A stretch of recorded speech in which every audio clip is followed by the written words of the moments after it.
যে তিনটা ভূমিকম্পে এখনো আসা বাকি আছে। নবীজি বলেছেন একটা পৃথিবীর পূর্ব দিকে হবে। পূর্ব দিক কোন দিক?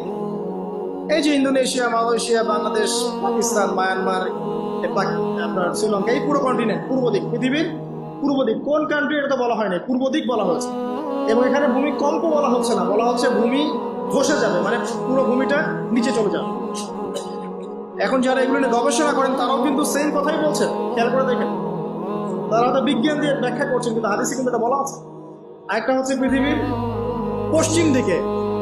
আর পশ্চিম দিকে কেন হবে জানেন? সমকামিতার কারণে, সুদের কারণে, জেনার কারণে, পর্নোগ্রাফির কারণে, এবং সারা বিশ্বকে তারা যে জুলুমটা করছে, এই জুলুমের প্রতিফল হিসেবে আল্লাহ পাক ঘোষিত।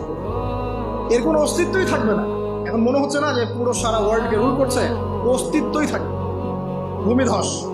আরেকটা হচ্ছে পৃথিবীর মাঝখানে। মাঝখানে কারা আছে বলেন?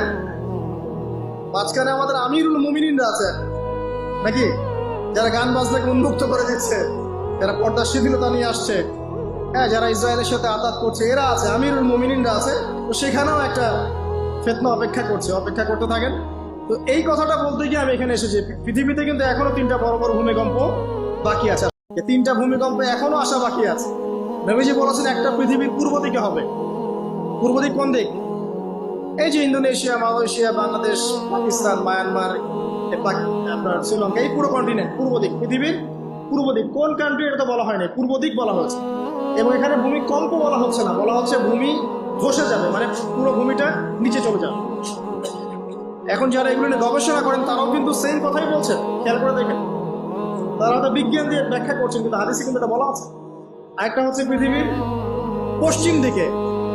আর পশ্চিম দিকে কেন হবে জানেন? সমকামিতার কারণে, সুদের কারণে, জেনার কারণে, পর্নোগ্রাফির কারণে, এবং সারা বিশ্বকে তারা যে জুলুমটা করছে, এই জুলুমের প্রতিফল হিসেবে আল্লাহ পাক ঘোষিত। এর কোনো অস্তিত্বই থাকবে না। এখন মনে হচ্ছে না যে পুরো সারা ওয়ার্ল্ডকে রুল করছে, অস্তিত্বই থাকবে। ভূমিধস। আরেকটা হচ্ছে পৃথিবীর মাঝখানে। মাঝখানে কারা আছে বলেন? মাঝখানে আমাদের আমিরুল মুমিনিনরা আছে নাকি?